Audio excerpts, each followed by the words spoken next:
if you want to support the show, any of the shows, either this or whichever show, I'm not on right now because this is just a blanket ad for all of them, and the website, you can go to bewareofspoilers.com. In the description for any of the episodes of Beware of Spoilers, there is the option to donate.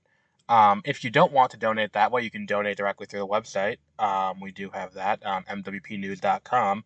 And if you don't want to support that way, then going to mwpnews.com will help out because we have ads there. We don't want to keep it, where there's a lot of ads. There's a few ads.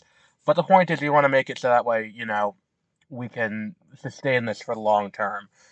If people donate, we're never going to paywall anything, I don't think, as of right now. But if people start donating, we'll start doing cooler and cooler stuff. Like donations are how we get to cover stuff like Tribeca and other, film festivals. And, we may be able to bring on more people to help out. So if you want to help out the show and you want more content from us, by all means, even just going and giving us a 5-star rating on Spotify helps out a lot. But that's it. That's the only ad we'll have on the podcast ever. But here's whatever podcast you're going to be listening to.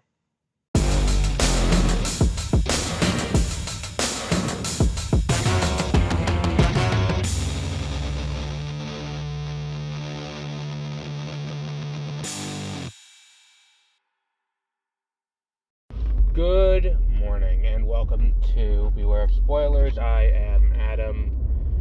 It is Monday morning, and this weekend, Doctor Who returns, in a way that is a lot more conducive to being watched, if you ask me, because I tried to watch, I fell off for a while with Doctor Who. I watched it, the season's basically a soft reboot anyway, might as well soft reboot the story, too, about where I am with this. I watched while I was in college, through Matt Smith's Regeneration, and then I dropped off with Capaldi, not because I don't like Peter Capaldi, because, I was like, oh shit, this is really a great choice, because, I had watched the thick of it, and I was like, oh, and this guy's gonna play the Doctor, this is a great choice. I love this casting. And then it was kind of that was kind of the start of,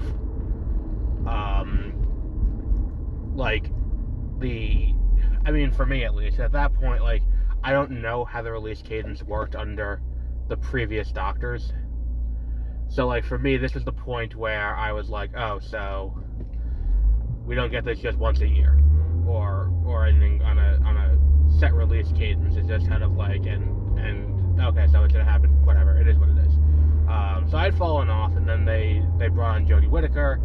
I tried to catch up on Jodie Whittaker, and then I didn't. And so I watched The Power of the Doctor, which was the BBC Centennial special, which was I think that was the last episode for Jodie Whittaker, where she regenerated into David Tennant.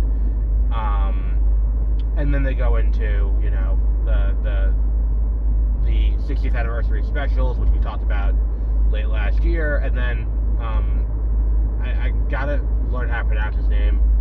Ncuti Gatwa, I think is his name. I think that's how you pronounce it. But either way, we are going to what's it called? And I saw his first episode, I enjoyed it, and here we are into this. And when I was watching the specials last year, one of the things I did was I went back and I watched the first season with Eccleston, which was the revival back in 2005. 2004? 2005? 2006? Something like that. But I watched that. And one of the things I'm struck by, having seen this, and again, haven't rewatched the other seasons, or watched, the new seasons that I haven't seen before, but one of the things I'm struck by is how much the 14th Doctor, 15th Doctor is mirroring the first Doctor in a very has to be deliberate way. Because it's one of those things where it's like you start out with, okay, so we have this episode where we introduce the companion, this blonde girl from England, and I mean, as is the case, and we're going to, wrap her in a mystery out of the gate, instead of, they did have a mystery around Rose, but that was toward the end of the season, and even then it wasn't really a mystery, it was kind of Rose did something and explained something you saw in the background the entire time through the season, and here's where we are with this show. Episode 1 is the introduction. We learn about the companion, we see their dynamic with the Doctor, we see what kind of forces the two of them together, and then the Doctor extends the hand of like, look, why don't you come with me and go on this journey, and we can, you can be my companion. So that's all well and good. Then we get to the next episode. And the next episode is kind of a primer for all the information you're gonna need. And that was one of the things that I was like, I understand, because I've talked about this run on Disney Plus and all of that, where it's like, this is an on-ramp. If you aren't familiar with Doctor Who, this is the on-ramp on what this is. It's like, he's a Time Lord, there was a genocide of the Time Lords, he's the last one, and he, Time Lords from Gallifrey, they have two hearts, they fly through time and space in a TARDIS. The TARDIS is is time relative dimension, dimension in space, and then there's also the, why is it like a police box? Well, it has chameleon circuits blend in, but it broke when we were in 1963, and now it just kind of stuck like that. Okay, great, you're all caught up. You now know everything you need to know. From the last, like the bare minimum you need to know to understand what's going on in this show from the last 60 years. Congratulations, you're caught up. I think they handle that pretty well, because they make it at least engaging, and I think giving that, letting, Ruby be the one to like, okay, so I need to know this, I need to know this, I need to know this, and then it's like, alright, we're good, let's go. And then they go to the future, which is the same thing Eccleston and Rose did. Eccleston and Rose go to, they go to the end of Earth in the second episode, which is where they meet Cassandra was her name? The last biologically pure human, who is stretched out in some kind of disgusting face-on-skin thing that needs to be constantly moisturized. So then, alright, that's that. And in the second episode here, they go to the far future, and they're on a space station. Similarly, they're on a space station, and they have to solve a mystery on the space station. Then we go to the next episode, where they go to the past. In the original, they go to, I think it's like 17th century, or 18th century. Here they go to 1963. And it's interesting how much this is just straight mirroring what we had already seen. And when we take into consideration, the other big thing from this show is that they're introducing this idea that there is like a pantheon of characters that are antagonistic forces that kind of represent like arts and leisure, maybe. I can't imagine what it'd be like to write those kind of characters. That would be fun, I think, if you haven't read The Muses. Anyway, but, because we had, the toy, what was his name? The toy maker, or the toy master, whatever his name was, Neil Patrick Harris in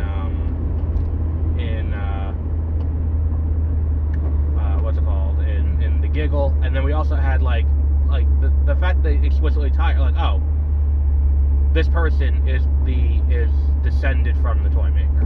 The maestro is descended from the toy maker. And Maestro controls music. And this idea that these are threats that are so big that the Doctor's like, look, these things are bigger than us. These are gods.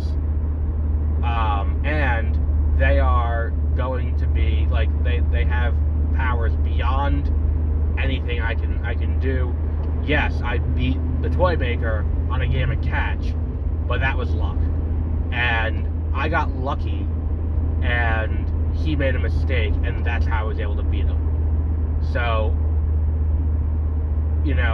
introducing this idea of like, oh, this is in play. And almost certainly this has something to do with Ruby. And look, I think that the clear, what's it called? The clear, like, what's I'm looking for here? The clear, like, telegraphing they're doing, I guess would be the right word, is Ruby is also one of these.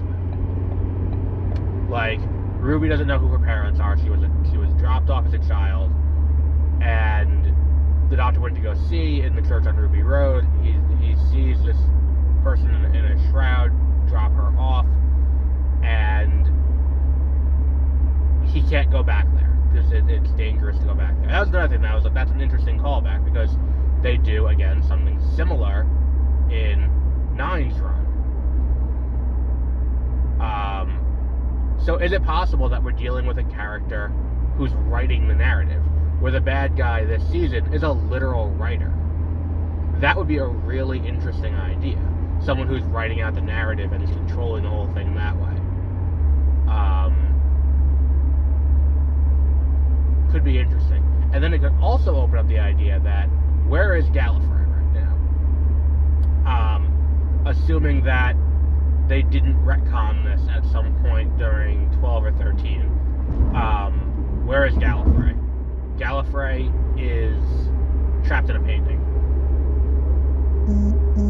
If they didn't retcon that, because that was where they left it off in the 50th anniversary. Is they saved Gallifrey by trapping it in a painting, and it's in this gallery where the curator is, which is Tom Baker, a later iteration of the Doctor, an unknown later iteration of the Doctor, is overseeing this gallery. In the gallery is Gallifrey trapped in a painting, in stasis, ending the Time War. And could that be something else that comes into play later this season as well? If we're dealing with things like this, where it's like, okay, so we have music, we have gamesmanship, like, and that was the other thing too, is that in the second episode, we're dealing with another, like, I don't want to say childish, that sounds dismissive, but, the first episode has them with they're abducting this baby. The second episode, we have a bunch of babies that are running the spaceship, and it is a baby's idea of fear as the bad guy, with the boogeyman. And it's like, they don't know, like, the computer doesn't know how to make that properly, so it makes, it makes the boogeyman. So, it's an interesting thing. Like, I think there's a lot of ways they could go this season. I just want to see more of these characters get introduced, because that's the most interesting thing, is that, like, oh, you're dealing with these things that are essentially deities who have very specific control, and they're trying to destroy creation. Like, the minute they introduce the Maestro, and the Doctor's like, oh shit, this, like, the Maestro is something beyond, my capabilities even. Like, that immediately sets the tone for what we're dealing with this season. And it's something that's like, oh, these are ancient forces. And I seem to recall there was a retcon of the Doctor where it's like, yeah, he's adopted, but isn't he also, like, something primal? So could it be that, like, while Ruby is dealing with trying to come to terms with who she is and find her real family, could the Doctor be dealing with that as well? Where these are primal forces of nature the concept of fairness, the concept of music itself, the concept of time itself could be one of those. And if that's the case, could that be what this is going toward as well? This is all speculation. I don't have any inside information or anything like that. I'm very interested to see where this kind of goes. I think they've done a very good job in these first 2 episodes of kind of laying out this groundwork. And I think the idea of of the bad guys putting a companion in the Doctor's way as something that is like, oh, this is gonna fuck them over later, is a really interesting idea, and I think it's something they could play a lot with. I'm really interested in this season now. But we'll wrap up there for today. Tomorrow we'll have our first episode of the backed episodes that we're going to start putting up. Will be going up. I think tomorrow is Venom from 2018. And then in the morning at around same time as usual, unless I forget to upload it while I'm at work, we'll be doing, we'll be finishing up The Girls on the Bus. But until our next episode, have a great rest of your week.